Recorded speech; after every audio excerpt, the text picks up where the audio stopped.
कहानी की शुरुआत होती है नोरा से, जो कुछ लोगों के साथ शिप पर सफर कर रही होती है और तभी नोरा पानी में कुछ अजीब सा देखती है। लेकिन इतने में नोरा का पिता जैक पीछे से आकर नोरा को मजाक में डरा देता है। क्योंकि आज नोरा का जन्मदिन है तो जैक नोरा को तोहफे के तौर पर एक वॉकी टॉकी गिफ्ट देता है और दोनों आपस में बात करने लगते हैं। इतने में शिप पर मौजूद सभी लोगों की नजर समंदर में तैरती हुई डॉल्फिन मछलियों पर पड़ती है, जो अपनी जान बचाकर इधर उधर भाग रही होती हैं। लेकिन शिप में खड़े सभी लोग उन मछलियों को देखकर खुश होने लगते हैं। दरअसल यहाँ किसी को भी ये पता नहीं होता कि ये डॉल्फिन एक बेहद विशाल और खतरनाक जानवर से अपनी जान बचाकर तेजी से भाग रही होती हैं। इतने में वो विशाल जानवर अचानक नीचे से आकर उस शिप पर हमला कर देता है और शिप पानी में पलट जाती है और सभी लोग पानी में गिरने लगते हैं। लेकिन नाव पर मौजूद किसी भी इंसान ने अभी तक उस राक्षस की एक झलक तक नहीं देखी होती। फिर किसी तरह ये सभी लोग अपनी जान बचाकर किनारे तक पहुंच जाते हैं। अब वो सभी लोग खुद को एक अनजान आइलैंड पर पाते हैं, जिस जगह मोबाइल का सिग्नल तक नहीं पहुंच रहा होता। मतलब अब ये लोग किसी से संपर्क करके मदद मांगने की हालत में भी नहीं बचे होते। तभी कुछ समय बाद जैक बेहोशी की हालत में पड़ा होता है और एक आदमी जैक को होश में लाता है और होश में आते ही जैक सबसे पहले अपनी बेटी नोरा की तलाश करना शुरू कर देता है। लेकिन काफी खोजने के बाद भी नोरा कहीं नजर नहीं आती। तभी वॉकी टॉकी से नोरा की आवाज सुनाई देती है और जैक तुरंत जवाब देने की कोशिश करता है। फिर तभी नोरा की आवाज अचानक बंद हो जाती है। इसी दौरान जैक अपनी बेटी नोरा को ढूंढते हुए थोड़ा आगे बढ़ता है और कुछ दूरी पर जैक को कई लोग दिखाई देते हैं जो जहाज पलटने के बाद भी जिंदा बच गए होते हैं। इतने में जैक की नजर उन्हीं लोगों के बीच खड़ी अपनी बेटी नोरा पर पड़ जाती है और नोरा को सही सलामत देखकर जैक राहत की सांस लेता है। लेकिन जैसे ही जैक नोरा को अपनी तरफ बुलाने के लिए आवाज लगाता है, तभी एक आदमी जैक को नोरा के ठीक पीछे देखने के लिए इशारा करता है। फिर सबकी नजर उस विशाल मॉन्स्टर सांप पर पड़ती है जिसने पहले इनकी शिप को पलट दिया था। उस जीव को देखते ही सभी लोग हैरान रह जाते हैं क्योंकि उसका आकार और रूप बेहद खतरनाक होता है। इसी दौरान मॉन्स्टर सांप के पास मौजूद लोग खतरा भांपते ही वहां से भागने लगते हैं। लेकिन तभी वो विशाल मॉन्स्टर सांप उन लोगों पर टूट पड़ता है और एक एक करके सभी को जिंदा निगलना शुरू कर देता है। जैक जैसे ही देखता है कि मेरी बेटी मौत के मुंह में फंस चुकी है तो जैक तुरंत अपनी बेटी की तरफ दौड़ पड़ता है। तभी जंगल का गाइड जैक को रोक लेता है क्योंकि गाइड को पता है कि अगर जैक आगे गया तो सांप जैक को भी खत्म कर देगा। इस पर जैक खुद को छुड़ाने की पूरी कोशिश करता है और कहता है मुझे अपनी बेटी को बचाना है। लेकिन उसी वक्त वो आदमी कहता है कि अब बहुत देर हो चुकी है और इतने में मॉन्स्टर सांप जैक की बेटी नोरा को जिंदा ही निगल जाता है। इसके साथ ही वो विशाल मॉन्स्टर सांप कई दूसरे लोगों को भी जिंदा निगल लेता है और फिर जंगल की तरफ चला जाता है। जैक अपनी बेटी को खोने के बाद बुरी तरह टूट जाता है और जोर जोर से रोने लगता है क्योंकि मॉन्स्टर सांप जैक की बेटी नोरा को उसकी आंखों के सामने जिंदा निगल चुका होता है। लेकिन जैक कुछ भी नहीं कर पाता। तभी वॉकी टॉकी से जैक को फिर से अपनी बेटी नोरा की आवाज सुनाई देती है और ये सुनते ही जैक को समझ आ जाता है कि मेरी बेटी और दूसरे सभी लोग अभी मरे नहीं हैं, बल्कि अभी भी उस विशाल मॉन्स्टर के पेट के अंदर जिंदा मौजूद है। इस पर जैक तुरंत अपनी बेटी तक पहुंचने का फैसला कर लेता है। उधर जैसे ही जैक जंगल की तरफ निकलने लगता है, तभी जंगल का गाइड सैम जैक का साथ देने के लिए आगे आ जाता है। वहीं इसी दौरान कुछ दूसरे लोग भी उनके साथ जंगल के अंदर जाने के लिए तैयार हो जाते हैं। फिर कुछ लोग जैक और बाकी साथियों को रोकने की कोशिश करते हैं और कहते हैं कि ये जंगल बेहद खतरनाक है और अंदर कदम रखते ही तुम सब मारे जा सकते हो। पर जैक और उसके साथी किसी की चेतावनी पर ध्यान नहीं देते और सीधा जंगल के भीतर चले जाते हैं। उधर बाहर खड़े लोग उन सबको पागल समझ रहे होते हैं क्योंकि उन लोगों को लगता है कि जंगल के अंदर जाना मतलब अपनी मौत को खुद बुलाना है। लेकिन उन लोगों को बिल्कुल अंदाजा नहीं होता कि बाहर खड़े रहकर ये सभी मौत को पहले ही दावत दे चुके होते हैं। तभी अचानक एक रहस्यमयी चीज उनके एक साथी को पकड़कर जंगल के अंदर घसीट ले जाती है। अचानक ये नजारा देखते ही वहां मौजूद सभी लोग बुरी तरह घबरा जाते हैं और जान बचाने के लिए भाग खड़े होते हैं। लेकिन इसी दौरान एक आदमी को कुछ भी समझ नहीं आता कि बाकी लोग अचानक क्यों भाग रहे हैं। दरअसल यही वो आदमी होता है जो कुछ देर पहले सबको जंगल के अंदर जाने से रोक रहा होता है। तभी उसी वक्त जंगल के भीतर से एक लंबी लाल जीभ बाहर निकलती है और सीधे उस आदमी को जकड़ लेती है। इसके बाद वो जीभ उस आदमी को घसीटते हुए जंगल के अंदर ले जाती है। उधर दूसरी तरफ कहानी का रुख उस विशाल मॉन्स्टर सांप की ओर जाता है जो जंगल के बीच बने अपने घोंसले में वापस पहुंचता है। सांप अपने शरीर के अंदर निगले हुए सभी लोगों को बाहर निकालकर एक बड़े गड्ढे में गिरा देता है और उन्हें वहां छोड़ने के बाद दोबारा शिकार की तलाश में निकल जाता है। तभी यहाँ खुलासा होता है कि ये एक मादा सांप है और उसी गड्ढे में उसके अंडे मौजूद हैं क्योंकि ये मॉन्स्टर अपने आने वाले बच्चों के लिए खाना जमा कर रही होती है। इसके बाद सांप के वहां से जाते ही पता चलता है कि निगले गए लोगों में से कुछ लोग अब भी जिंदा बचे हुए हैं। वहीं उन्हीं लोगों के बीच जैक की बेटी नोरा भी मौजूद होती है। इसी दौरान शिप शिप का कैप्टन इस जगह से बाहर निकलने का कोई रास्ता खोजने लगता है। अब जैसे ही कैप्टन उस गड्ढे के बीच वाले हिस्से तक पहुंचता है, कैप्टन को समझ आ जाता है कि यहाँ से बाहर निकल पाना नामुमकिन है, क्योंकि एक तरफ गड्ढा बेहद गहरा होता है और दूसरी तरफ ये जगह जंगल के बिल्कुल बीच में मौजूद होती है। इसलिए इन लोगों की मदद करने कोई भी यहाँ तक नहीं पहुंच सकता। तभी इसी दौरान सबकी नजर मॉन्स्टर सांप के अंडों पर पड़ती है। उधर कैप्टन आगे बढ़ते हुए उन अंडों को छूने ही वाला होता है कि तभी नोरा कैप्टन को रोक देती है, क्योंकि नोरा जानती है कि वो अंडे किसी भी वक्त फूट सकते हैं और उनमें से सांप के बच्चे बाहर आ सकते हैं। अगर ऐसा हो जाता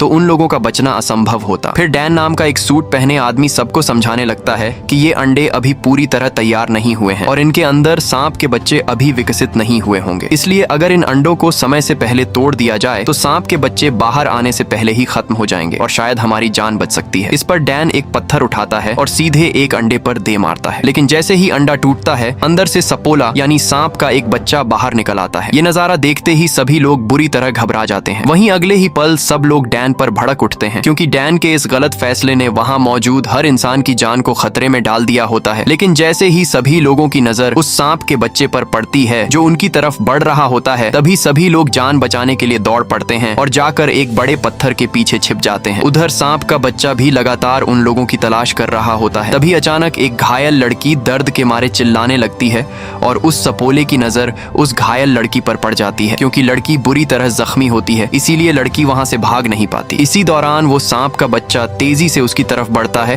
और अगले ही पल लड़की को निगल जाता है। इसके बाद कहानी का रुख फिर से जंगल की तरफ चला जाता है। इधर जैक, जंगल गाइड डैन और बाकी सभी लोग जंगल में सांप के निशानों का पीछा करते हुए आगे बढ़ रहे होते हैं, लेकिन उनको सांप का कोई सुराग नहीं मिल पाता और थक हार कर वो सभी लोग वहीं कुछ वक्त आराम करने बैठ जाते हैं। इतने में वो जंगली आदमी डैन हथियार बनाने के लिए एक पेड़ की टहनी काटने लगता है और उसी वक्त उस कटे हुए हिस्से से काला तरल केमिकल बाहर निकलने लगता है। इसी दौरान उनका एक साथी सिगरेट सुलगाने के लिए माचिस जलाता है, लेकिन तभी गलती से जलती हुई तीली उसके हाथ से छूटकर नीचे गिर जाती है और सीधे उस काले तरल केमिकल पर जा पड़ती है जो पेड़ की लकड़ी से निकल रहा होता है। जैसे ही तीली उस तरल को छूती है उसी वक्त वहां अचानक आग भड़क उठती है और लपटें तेजी से फैलने लगती हैं। इस पर सभी लोग तुरंत हरकत में आते हैं और काफी कोशिशों के बाद किसी तरह आग पर काबू पा लेते हैं। लेकिन इस घटना के बाद सबको समझ आ जाता है कि पेड़ से निकलने वाला ये काला तरल केमिकल बेहद खतरनाक है और जरा सी चिंगारी भी इसे आग में बदल सकती है। अब आग तो किसी तरह बुझ चुकी होती है, लेकिन तभी उस आग से निकले धुएं का असर जैक पर होने लगता है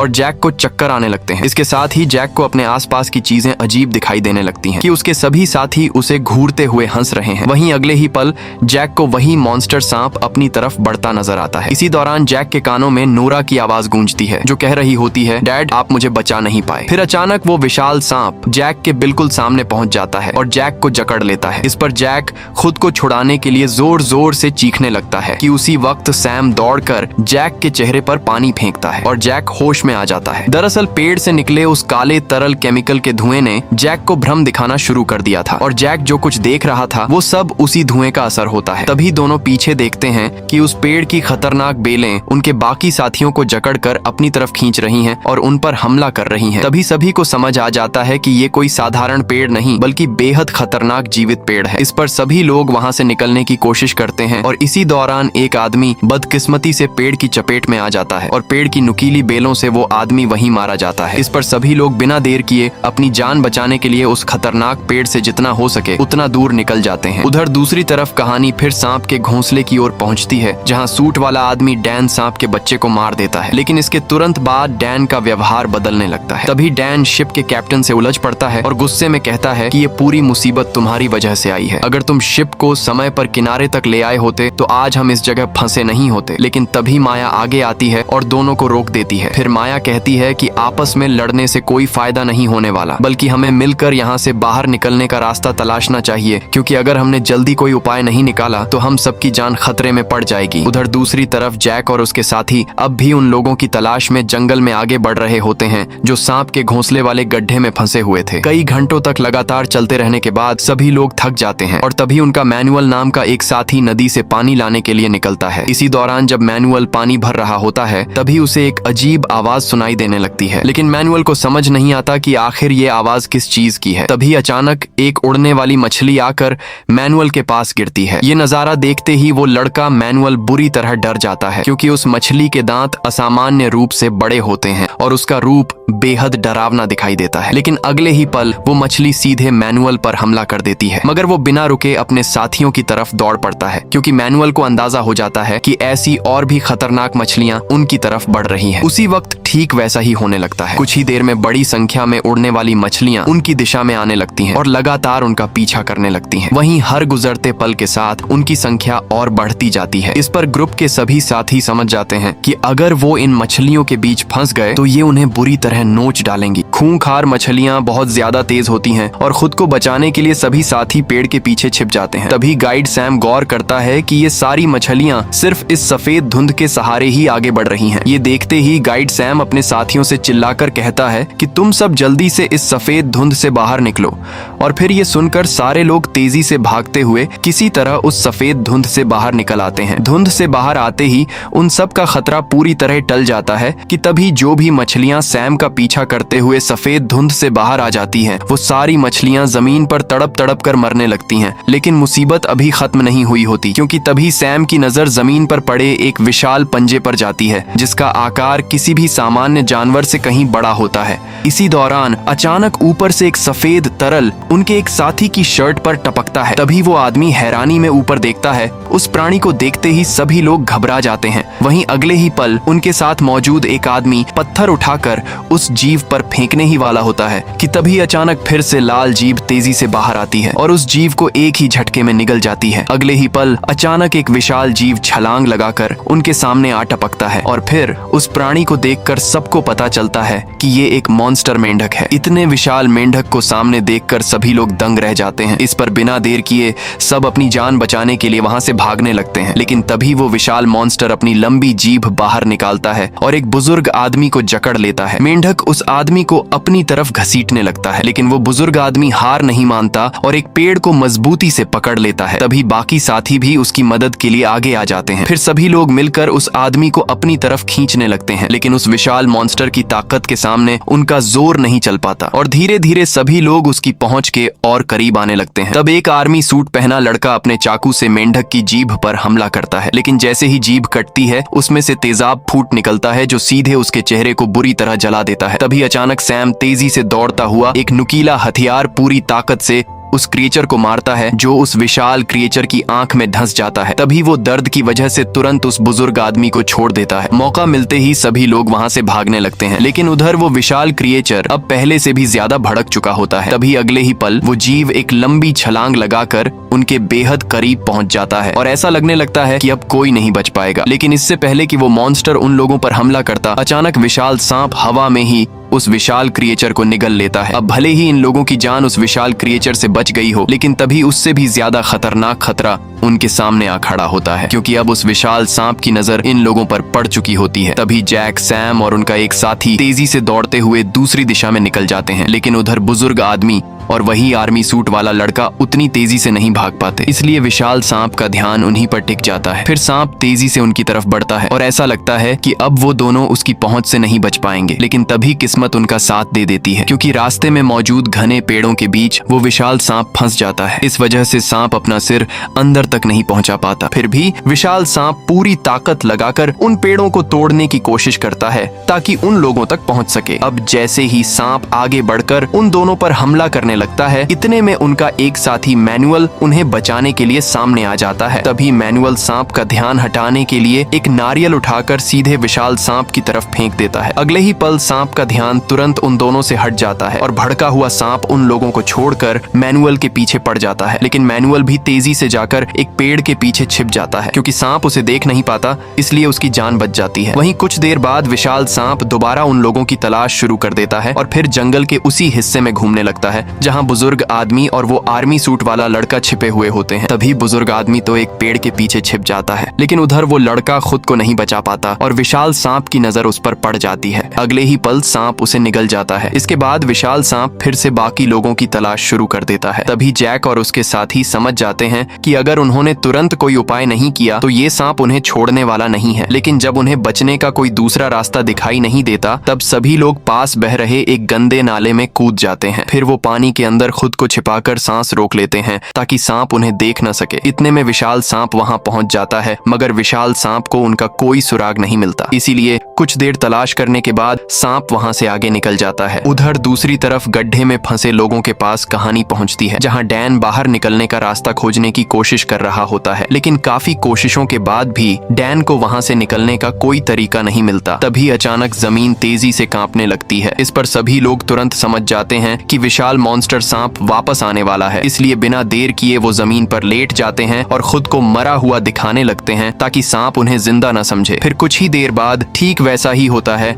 जैसा उन्होंने सोचा था। तभी वो विशाल सांप वापस घोंसले में पहुंचता है। फिर वो अपने मुंह से कुछ आदमियों को बाहर निकालकर उसी गड्ढे में गिरा देता है ताकि अंडों से निकलने के बाद सांप के बच्चे उन लोगों को खा सकें। लेकिन तभी सांप की नजर अपने मरे हुए बच्चे पर पड़ जाती है, जिसे कुछ देर पहले डैन ने मार दिया था। अगले ही पल सांप सब कुछ देख लेता है और बुरी तरह भड़क उठता है। इस पर विशाल सांप गुस्से में इधर उधर देखने लगता है, लेकिन क्योंकि गड्ढे में मौजूद सभी लोग मरे होने का नाटक कर रहे होते हैं, इसलिए सांप उन्हें जिंदा नहीं समझता। तभी सांप को लगता है कि उसके बच्चे को जंगल में घूम रहे लोगों ने मारा है और फिर वो गुस्से में उसी दिशा की तरफ निकल पड़ता है जहां बाकी लोग जंगल में मौजूद होते हैं। जैसे ही विशाल सांप वहां से निकलता है, तभी गड्ढे में फंसे लोग फिर से बाहर निकलने का रास्ता तलाशने लगते हैं, लेकिन उसी दौरान वहां रखे बाकी अंडे हिलना शुरू कर देते हैं। इससे सभी को समझ आ जाता है कि बहुत जल्द उन अंडों से सांप के बच्चे बाहर आने वाले हैं। ये देखते ही सभी लोग घबरा जाते हैं और तुरंत वहां से दूर हटने लगते हैं। लेकिन इससे पहले नोरा कहीं दूर जाती, तभी अचानक एक अंडा फूट जाता है और उसके अंदर से सांप का एक बच्चा बाहर निकल आता है। तभी नोरा को अपनी पड़ी हुई बात याद आती है कि सांप का बच्चा जिस पहले जीव या इंसान को सबसे पहले देखता है, उसी को अपनी माँ समझने लगता है। फिर नोरा बिना पीछे हटे धीरे धीरे उस बच्चे के करीब जाती है और उसके सिर पर अपना हाथ रख देती है। उसे ऐसा महसूस कराने की कोशिश करती है कि वो कोई शिकार नहीं बल्कि उसकी साथी या माँ है। तभी सांप का बच्चा नोरा के साथ शांत रहता है और नोरा को कोई नुकसान नहीं पहुंचाता, बल्कि कुछ ही देर में वो नोरा को अपनी माँ मानने लगता है। लेकिन इसी दौरान सांप का बच्चा बाकी लोगों की तरफ बढ़ने लगता है और फिर अचानक वो उनमें से एक आदमी को पकड़ लेता है और उसे मार डालता है। इस पर वहां मौजूद सभी लोग और ज्यादा घबरा जाते हैं। उधर डैन अपने साथियों की मदद से खुद किसी तरह गड्ढे से बाहर निकलने में सफल हो जाता है। तभी बाहर पहुंचने के बाद नीचे फंसे बाकी साथी डैन को आवाज लगाकर मदद के लिए बुलाने लगते हैं। लेकिन डैन बेहद स्वार्थी इंसान निकलता है और डैन अपने साथियों को गड्ढे से बाहर निकालने की कोई कोशिश नहीं करता और उन्हें वहीं छोड़कर अकेले वहां से निकल जाता है। इसी दौरान जैक और उसके साथी घने जंगल में रास्ता तलाशते हुए एक रहस्यमयी पुरानी वर्कशॉप तक पहुंच जाते हैं। अंदर कदम रखते ही उन्हें पता चलता है कि ये कोई साधारण जगह नहीं बल्कि कई साल पुरानी एक लैब है। तभी उसकी नजर वहां जमीन पर एक सैनिक के कंकाल पर पड़ती है और कंकाल को देखकर सभी काफी घबरा जाते हैं। इसके बाद वहां रखी पुरानी किताबों को देखने पर उन्हें सच्चाई का पता चलता है कि सारी घटनाओं की शुरुआत इसी लैब से हुई होती है। दरअसल यहाँ इंसानों ने जानवरों पर खतरनाक प्रयोग किए थे और उन्हीं केमिकल ऑफ दवाओं के असर से ये जानवर विशाल और बेहद खतरनाक मॉन्स्टर बन गए होते हैं। तभी जंगल गाइड सैम वहां पड़े एक पुराने रेडियो को चला देता है और बाहरी दुनिया से संपर्क करने की कोशिश करने लगता है। इतने में वही आदमी डैन वहां आ पहुंचता है जो कुछ देर पहले गुफा से निकलने में कामयाब हुआ था। और इसके बाद जब जैक अपनी बेटी नोरा और सांप के घोंसले में फंसे बाकी लोगों के बारे में पूछते हैं तो डैन उनके सामने साफ झूठ बोल देता है कि वहां मेरे अलावा बाकी सब मर चुके हैं। ये बात सुनते ही जैक के होश उड़ जाते हैं और जैक फूट फूट कर रोने लगता है। इसके बाद सारे लोग गहरे सदमे में वहीं रुक जाते हैं और रात वहीं बिताते हैं। अगली सुबह ऊपर से आती हेलीकॉप्टर की तेज आवाज उनकी नींद खोल देती है। तभी मदद की उम्मीद में सभी लोग फौरन बाहर की तरफ दौड़ पड़ते हैं। लेकिन जैक अपनी बेटी के गम में कमरे में बेसुध बैठा होता है कि अचानक उसके वॉकी टॉकी से उसकी बेटी की आवाज सुनाई देती है। बेटी की आवाज सुनते ही जैक खुशी से झूम उठता है। उधर हेलीकॉप्टर उन लोगों को देखे बिना ही वहां से आगे निकल जाता है। अब जैक भागते हुए जोर जोर से अपने साथियों को बताता है कि उसकी बेटी और बाकी लोग अभी भी जिंदा हैं। लेकिन तभी डैन अपने झूठ को छुपाने के लिए तुरंत एक नया झूठ बोलता है और सबके सामने कहता है कि जैक अपनी बेटी के सदमे की वजह से अपना मानसिक संतुलन खो चुका है। इस पर बाकी लोग भी जैक पर शक करते हैं कि कहीं सच में जैक अपनी बेटी के गम में पागल हो गया है और मान लेते हैं कि वहां कोई भी जिंदा नहीं बचा। लेकिन तभी थोड़ी देर बाद वॉकी टॉकी से नोरा की आवाज फिर से बिल्कुल साफ सुनाई देती है। सच सामने आते ही डैन की पोल खुल जाती है और वो फौरन इन लोगों से डरकर वहां से भाग निकलता है। उधर अपनी जान बचाकर भागता हुआ डैन अचानक दोबारा हेलीकॉप्टर को आसमान में उड़ता हुआ देख लेता है। फिर वो हाथों के इशारों से हेलीकॉप्टर का ध्यान अपनी तरफ खींचने में सफल हो जाता है और हेलीकॉप्टर नीचे आने लगता है। लेकिन इससे पहले कि वो हेलीकॉप्टर नीचे लैंड कर पाता, अचानक जंगल को चीरता हुआ वो विशाल सांप बाहर निकल आता है और हवा में ही पूरे हेलीकॉप्टर को निगल जाता है, जिससे डैन बहुत दुखी हो जाता है। दूसरी तरफ जैक, जंगल गाइड और मैनुअल सभी लोगों को ढूंढने लगते हैं और नोरा के साथ वाली लड़की माया वॉकी टॉकी से बताती है कि हम एक बड़ी गुफा में हैं जिसका मुंह खुला है और पास में एक बहती नदी या झरने की आवाज आ रही है। इस पर जैक को तुरंत पता लग जाता है कि उनको नदी के किनारे ढूंढना है और वो सभी पास ही हैं, क्योंकि वॉकी टॉकी की आवाज भी बिना रुकावट बिल्कुल साफ आ रही होती है। दूसरी तरफ घोंसले के अंदर सांप के बच्चे अंडों से बाहर आ जाते हैं और उन दोनों लड़कियों की तरफ बढ़ने लगते हैं। लेकिन तभी सबसे पहले निकला सांप बाकी सभी बच्चों को रोक देता है, क्योंकि वो जैक की बेटी नोरा को अपनी माँ समझता है। इसी दौरान नोरा को अपने पिता जैक की आवाज सुनाई देती है, जो कि गुफा के बिल्कुल बाहर पहुंच चुका होता है। अब अपनी बेटी और माया को बाहर निकालने के लिए जैक ऊपर से पेड़ की एक मजबूत जड़ नीचे गिराता है। लेकिन इतने में नीचे से सांप के दूसरे बच्चे फिर से नोरा और माया की तरफ आने लगते हैं। तभी जब जैक जल्दी से अपनी बेटी और माया को पकड़कर ऊपर खींचने लगता है, तो उसी वक्त वो विशाल सांप भी दोबारा वहां पहुंच जाता है।